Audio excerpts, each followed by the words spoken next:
rong xe tỏ tại ít trong liệt gì cứ tên linh trả thiết trọng phong dư của sai mỏ thiết chùa xóa lên cho tù nhớ lại lúc sợ nó của cung ba tôi lại ót cho sở sử dụng mới cho là một tháp bể thiên thuộc hiện trò bể trong liệt gì cứ tên linh trả thiết trọng phong dư của sai mỏ thiết chùa xóa lên cho tù sẽ đợt tàu bao thiết tàu nằm lòng vào kề nhất trò chuẩn gì tóm đây nó thiết xử lý tiền trả sở sử thiên để nó quy hoạch của cho bể sẽ là một sĩ so các cầm lòng thiết tháp bể trong tàu ít tu sĩ phứ nước khi ít lúc chế cờ thiết pc ta chỉ nó cũng có ít tu nên ở nhà mua cho miền菜都một cần tới cho một mỏ ở đây ôm bùa giả chỉ cho cái cho trái kia lý cho nên gì cái tình trạng họ trả thì ở cũng có cho biết là một số các cộng đồng thiết tháp về trong ta ít tu bỏ sĩ phứ tàu trâu ít tu chỉ nên mua tua giả chỉ cho sẽ cái nó cũng có giá thiết trong trái cái lý mà giờ này của mua trả sở sự thiên để nó cho là một thảo ok khoác hệ tàu biết là tàu bao là giả toàn đề thiết trò lý cho tu so sự là tàu tra tàu tiến thuộc khi nhớ trò lý đầu lúc tết chợt thấy ở giờ nhớ trò lý nông vận thiên nền cầu plau lúc ít liền tu trong ấp hà nền cầu nó hai tia nhớ trong đầu lúc sinh lúc tabuli ở giờ nhớ trong đầu lúc tết chợt thấy tàu trừ sĩ mới tu miền xài muốn nói nhiều giờ lên đầu cầu plau xong nữ cô giờ ít tu nên ở nơi tàu mù cần tàu trong đầu tu sĩ phước ở nhà mò cho miền xài đến nhớ trò rầu nọ cho nên giờ chỉ cả mù cần tàu nhớ trò tỏ tu sĩ phước tỏ lúc chế lên lại trên nửa nhiệt thiên nửa chỉ cú hai trong nửa tiền còn nửa cần đâu ta chỉ cú trừ sĩ hai tiền nửa hai trong nửa nhiệt thiên nửa chỉ tiền nửa trai tụ sĩ phương ta nửa chỉ sao một cần đâu nhớ trọc tỏ lại mà thầu no mà nửa nhiệt thiên nửa chỉ sai tiền tê rồi do tụ sĩ phương nó mua khó trọc chỉ do tiền tụ sĩ phương nó nửa tàu lấy tiền nửa chế nhà hàng chế ô trọc cho mình nó nhẹ chỉ tàu thiết u chỉ tàu tụ sĩ phương nó tê kế chế thiết kế trọc chỉ nhớ trọc nó thầu cơ tụ lên nhiệt thiên nửa chỉ thế này trọc ta là một nông tụ mình nhiều tiền vì đi chặt thế tiền tụ mình nhiều thế chỉ cả một cần đâu nhớ trọc tỏ tụ sĩ phương tàu lấy lại cái thầu nó tụi mình nhiều thế này tao là một thiên thiết chặt tại trong này thế là chỉ bao hạt tiền khó tụi mình nhiều nó chỉ sao một cần tao nhất tao tụ sĩ phứ tao mà vì hạt tiền tụ sĩ phứ tao giờ ít tụi nên ở nửa mua không vơi tao cho mình nhiều là cho là một tao và tao chế chỉ do tiền lên từ ở chỉ tao chế nửa phê nhiều mỗi tụi mình nhiều là cho một hù một tao ít hông và giờ hông tăng hàng là giờ tiền hù tao ít hông ở một tụ sĩ phứ thiết một tụi mình nhiều ta xứ chỉ cho cái tụ sĩ phứ mới cho một trâu chỉ nhất trâu rồi nó mà cú giờ tụ sĩ phứ mù múa hài ú hài nọ hài tiền có giờ ít tụ nên chỉ trâu sẽ cần đó là giờ thì có qua chỉ tàu li ú li nọ chỉ dùng một cái cho là một trâu lút gì ta chỉ cho cái qua tụ sĩ phứ mới trâu chỉ nhất trâu rồi nó mà giờ tụ sĩ phứ mới tụ mình dùng tới cho một mỏ qua để ôn bùa giả chỉ trâu cho cái cho chạy ta tỏ can đó nữa cũng một khó ham hệ tiền giữ chỉ bố một thể trong này từ bao thiếu giờ này ta thảo lên nhiệt thế là chỉ bao giờ hài tiền tụ mình dùng nọ khó nên trai chỉ cả một cần đâu nhớ trò tỏ lúc chơi cờ tỏ chạy vì do tụ sĩ phứ tàu mua tụi mình nó cho lò mù mòn đến ở đây một bộ giả chỉ trò cho cái cho chạy do nên đó lên nhiệt thế là chỉ thế là tàu một chén khoảng trò cho tôi chân sử nhớ trong tờ lúc sen lúc tabuli ở nhớ trong tờ lúc tết chờ thay tỏ cá cho tôi chân sử là bao cho nó khó tới mình nó làm lớn thế là tàu mù để tụ giờ sĩ phước ở giờ tụ bé sẽ được bỏ nhớ trò lúc sợ nó tụ giờ sĩ phước nó mua lúc bề hồ hạt tiềnถ้าว่าชายของพันก่อนมันนุ่งยุงยาเลยเด้อเปล่าเจ้าชงละตุซีฟูนกูยาอีตัวนึงอวบมวนนุ่งยุงเต่าเกินก็เลยละจีญอยยอีตัวนึงอวบเป้าตาเตี้ยรู้ชัวสอดเต็มตัวไม่ยัวตาสีนึกูจึงมัวรู้เชียเพลีเฮียมัวเต็มไม่ยัวเจ้าหมูหมอว่าเดี๋ยวอมบยาจีเจ้าเจ้าเกจ้าใจเกลิเตี้ยต่อก้าเจ้าตู้จังสือเต่าหมูเดตุซีฟูนเจ้าละหมูเจ้ารู้จีเจ้าเลยเจ้าเกจ้าใจตุซีฟูนกูเต่าละหมูเหล่งลูกเทียสารภาพให้เตี้ยในยิ่งเต่าหมู่มั่วจะมีอันใช่เลยเจ้าเราหมู่หมอว่าเดี๋ยวอมบัวรงเลยขอตัวมีอันใช่นอเต่าเจ้าเราหมู่ชาติเตี้ยนตัวเคต่อเป็ดเต่าเป้าที่ตอนนำลงเกยเนี่ยต่อรู้เชียนอยังเลยต่อการแต่เจ้าตู้จังสื่อที่เลยเต่าเราหมู่ซื้อส่วนเจ้าส่วนให้จอนแต่ตัวมีอันใช่นออีจงจีเตียว่าเลยนอเจลิเท่าตัวซีฟื้นนอเต่าเราหมู่มั่วก็หมอเราหมู่จอนตัวเต่าเต้นเท่านี้นอเนี่ยไอ้ยังหอหมอเท่าตื้อเราหมู่จอนเท่าตื้อเลยเทียยังเลยแต่ตัวมีอันใช่นอเนี่ยกูจะอีตัวมันนุ่งยุงยังเลยแต่เก่าเปล่าชงchế nữ cô trâu tụ sĩ phú nó mò là một tê là chế nữ cô vô là một cha tạo thiên thuộc thể chỉ tàu tiền giờ thảo sông tư là một con trâu thảo sông tư là ta chỉ lên nhiệt thế là chỉ tàu trâu tụ miền trái nó một cần tới nhớ trâu đi thảo sông ốp phá cầu bê là một conตัวtrâu đi ốp phá nên cầu nó cô vô bỏ thiên bao tàu tiền cô dọn tê cần cầu đi là thiết mà trâu đi khó lấy tàu là một son chuột thiết sái tụ sĩ phú nó tàu là một khi lúc chế cần tới nhớ trâu nó chế cô vô khi thảo sông ốp phá cầu bê là một conตัวtrâu đi ốp phá nên cầu nó chế cú giờ tàu lên đời xa gì xong nó là thế chế cho đi thầu và lên nhiệt thế là chỉ tàu cho tụi mình nó mù cờ chế cú giờ bỏ theo bao tàu tiền tụ sĩ phứ nó cú múa tụi mình xài nó cho mù mỏ và đều bùa giặt chỉ cho cái cho chạy tỏ cá tụ miền Sài nó thế tàu là một khi tàu lên nhiệt thế là chỉ là thế tàu chén tàu cho tu chân sự chén nhớ tàu lúc sau nó cho tu chân sự thế tàu là một xuyên suốt sát suốt nông cho tại tụ miền Sài nó khó tê mình ở tụ miền Sài nó tàu cho tụ sĩ phu mua mỏ nhớ tàu nó xế họ do bí thảo trong tư là một chân tua tàu trong tư ở tụ miền Sài nó thế tàu trong mỏ trong đi nó mà tụ miền Sài nó cũng chỉ tàu là một khi chọn được khỏi tiền bí thảo trong tư là một chân tàu trong tư ta chỉ tụ miền Sài nó tàu là một hai tiền tụ sĩ phu nó mà người nhiều mua không với tàuอยู่trong một ua chỉ là thì ua chỉ tàu chỉ được phê hồ dùng một tàu tỏ ua được không ua mua được thế chủ chỉ được mua dùng cho là một mỏ ua để ôm bùa nhất tàu lúc sờn tàu ta chỉ được chỉ bố dục thay đâu nó tư li mà tàu lấy khó tụ miền Sài nó cho tàu mà cú cho hạt tiền ít thiên để chỉ tụ sĩ phu nó cú cho tụ miền Sài nó cho một mỏ đánh cho nên là bê tê tàu ít thiên nó nè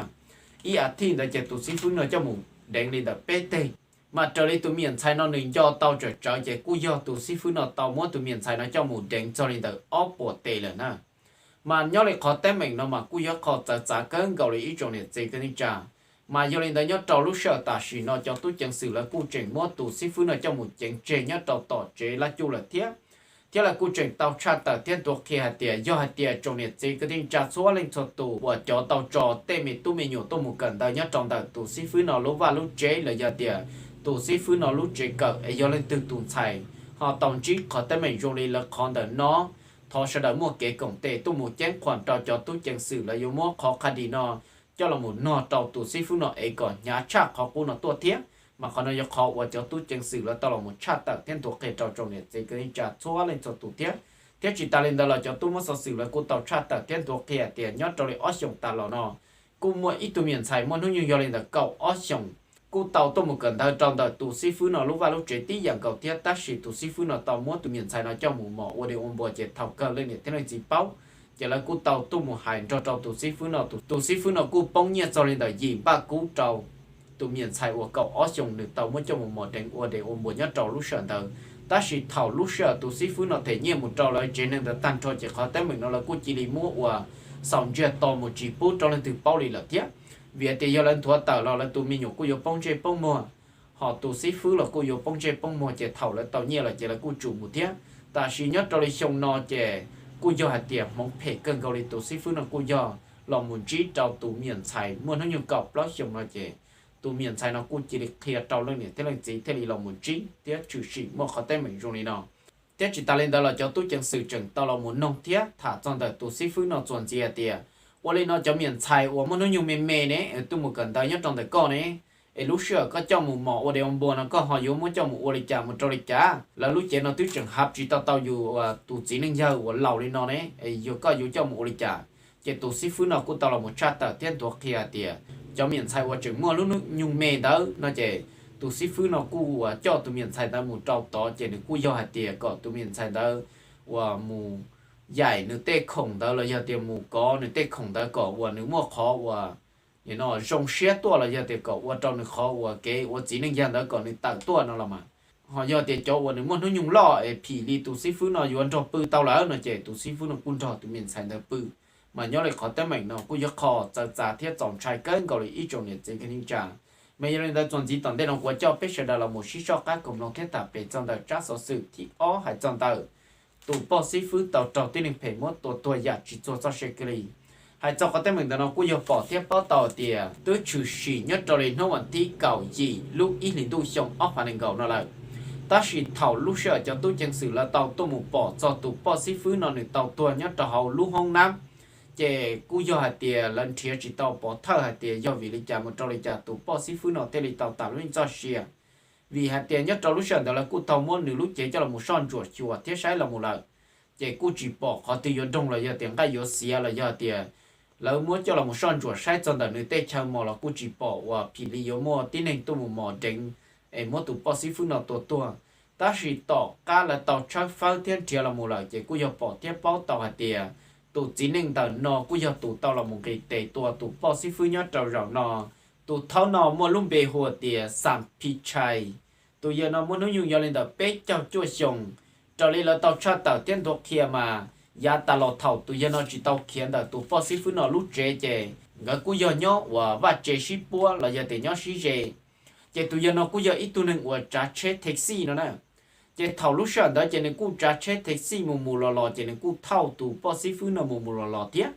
chỉ nửa thế là do ít tụ ở bao rong hay tiệt tụ bao xí phứ nó nửa do ít tụ nên ở ý lên nhớ trâu lúc vào lúc trẻ xứ